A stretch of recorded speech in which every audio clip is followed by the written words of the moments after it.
somebody that does not even need an introduction. Screen, guys. Screen, please. Juhmani Williams.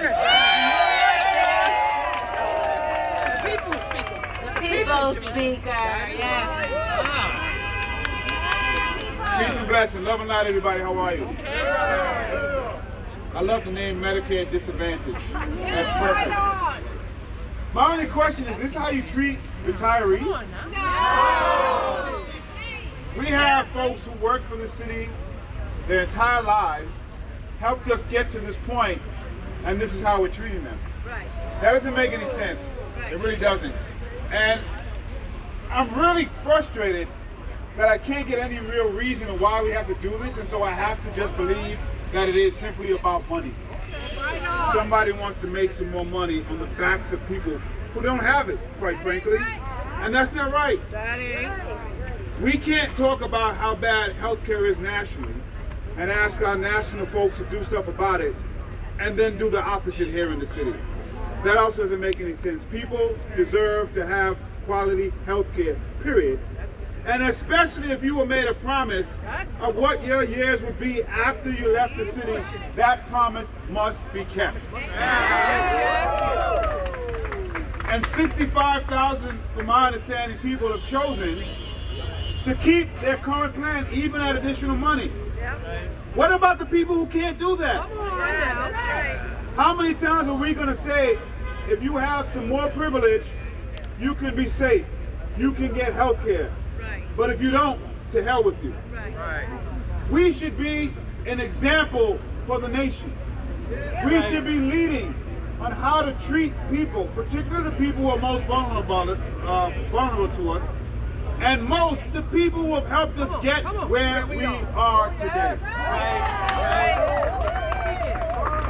And you shouldn't lose in the courts and then try to go around and end run around and do what you wanted to do anyway. So I'm going to ask anyone who can hear me, don't do this. Keep your promise, because the retirees kept their promise and kept their end of the bargain. And all of us at some point, I hope, are going to be retirees. And I hope someone fights for me like we're fighting for you. Thank you so much. Let's make sure it doesn't happen. Peace and blessings. Love and light to you all. Thank you so much.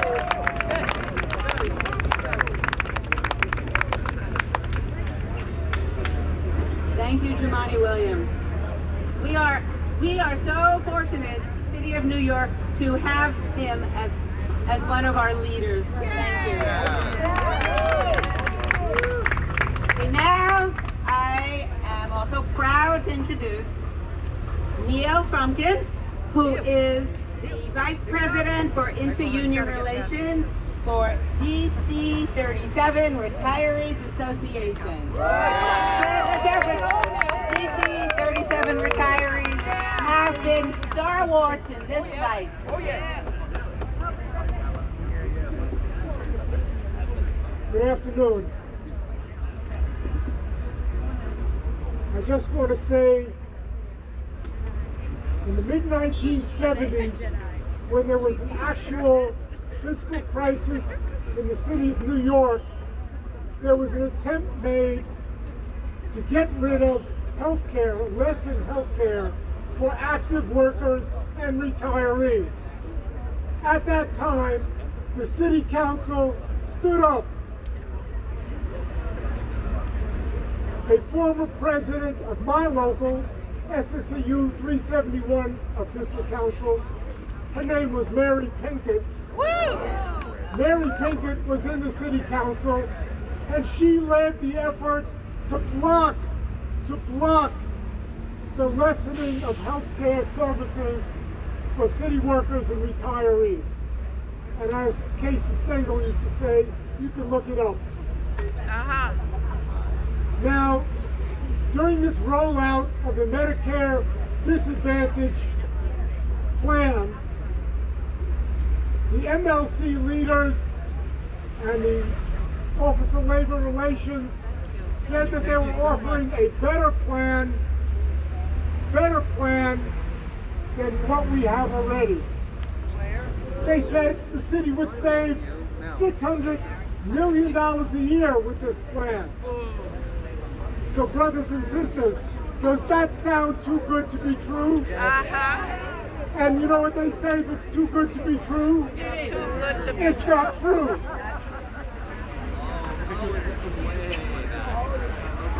Members of DC 37 Retirees Association have been meeting with members of the City Council. On Monday of this week, a group of us met with Keith Powers to educate him on what this means to retirees. And he in turn asked us questions based on what he had been told by the MLC leaders who are making the rounds in the City Council also. He told us stuff that was patently untrue, lies that were being spread by the MLC. They said that Judge Lyle Franks had opened the door to the city having only one plan for retirees. Well, the judge said nothing of that fact. He allowed the Medicare Advantage plan to go ahead, but he said the city cannot charge premiums. He based that on 12-126. That's why this end run that Jumaane Williams just referred to is taking place. You know, when you hear a lie being told, go to the facts. You know, it's nice to have a smartphone in your pocket, bring up the actual judgment of Lyle Franks on your phone, and then send it to the councilman's office. And that's what we did right at that meeting. Told him to read what Judge Franks had to say. One of the things that came out at that meeting, which I think we should be pleased at, is at this point,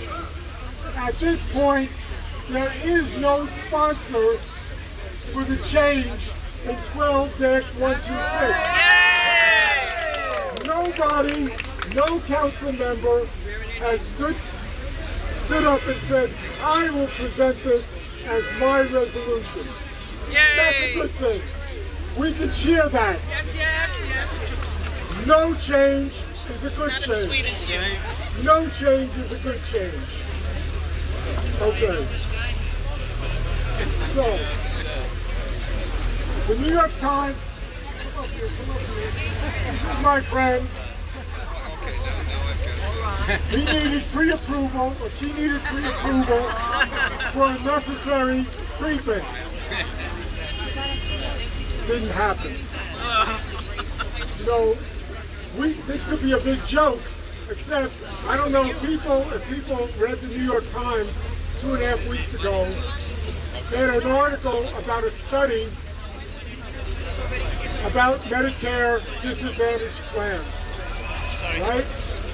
They said that they have a practice of denying approvals, delaying approvals, and that when people appeal those decisions, if they could negotiate that appeals process, they won in almost all instances, which shows you that these denials were inappropriate and done only for greed. The Medicare Advantage plans have a built-in bias. They make more money when they deny services. They get per capita payments for every person that's enrolled in one of their plans. And if they can deny benefits to us, that's who they're denying it to us, they make more money. It's simple capitalist equation. Give them less, you'll make more. That's what Medicare Advantage plans do. Not what I say, what the Government Accounting Office found when they studied what Medicare Advantage plans have been doing. So when they come to us from the MLC or an individual union leader and tell you this new plan is better, they lie. They know better. They know better, and they know better. So I want to say, keep up the fight. Keep up the fight. When workers fight back, when workers fight back, they win. When workers fight back, they win. Thank you. Thank you. Thank you. Oh, so true. Thank you. And now we are again honored to have another speaker who has been fighting for working people in this city for years, many years, in the council, in the assembly, and I don't even, in the streets. And now, City Council, help us say, keep our Medicare today, and that's what this council member is going to do. We are proud to have City Council member Charles Barron from District 49.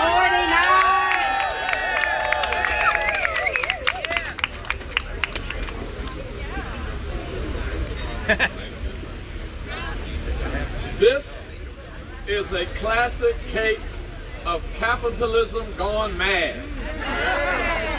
Not only should we fight for Medicaid, we got to fight for a socialist revolution. We got to fight for the dismantling of capitalism. And just because it rears its ugly head in the privatization of Medicaid and Medicare and all other kinds of care, we got to fight the system. Fight the system. We can't just fight the symptoms of the system, but we need to fight the root problems of all of our problems, and that is a capitalist system that has gone mad. That's right. So we're going to fight. We're going to tell all of our colleagues, don't support this. Nobody should be a sponsor of this. Nobody should support the privatization of our health care. That's right. And everybody has a right to health care. Every human being, especially the retiree. We stand on your shoulders for all the work that you've done. If anybody should be respected, it's the retirees. You deserve our respect. So you have my pledge. I'm ready to rumble. Do what we gotta do. I know some paid. You're on the inside. In fact, you're on the inside. Watch my back. But we really gotta stop this. And not only this, we gotta stop the mayor for turning this into a police state. Bringing back Giuliani's street crime unit. We got to stop the mayor and the speaker on this Adams family budget. The Adams family budget was an austerity budget, and I thank God some of us were bold enough to vote against it. Give my colleagues a big hand clap. But 6 of us did vote against it, so I'm hoping that we go beyond these issues so we can change this system, because the symptoms of a greedy colonial capitalist system and its racist ideology is infecting our entire communities across the country. Right. So, stay ready for the revolution. Y'all gotta help me with my mission. Say Black Power. For Black people. We're definitely going to fight for our power and our right to self-determination. I'm with you. We support you, Charles. And We that- support election. Thank you. Thank you. From a former Black Panther. He is still. Excuse me. Take the Not former. Take the former Current. out. I'm still a Black Panther to my heart. Absolutely. Okay, so we're ready. We're gonna hear from one more speaker. And unfortunately, we do have a mistake. I wish we had one more song ready to play for you, and that is the Addams Family.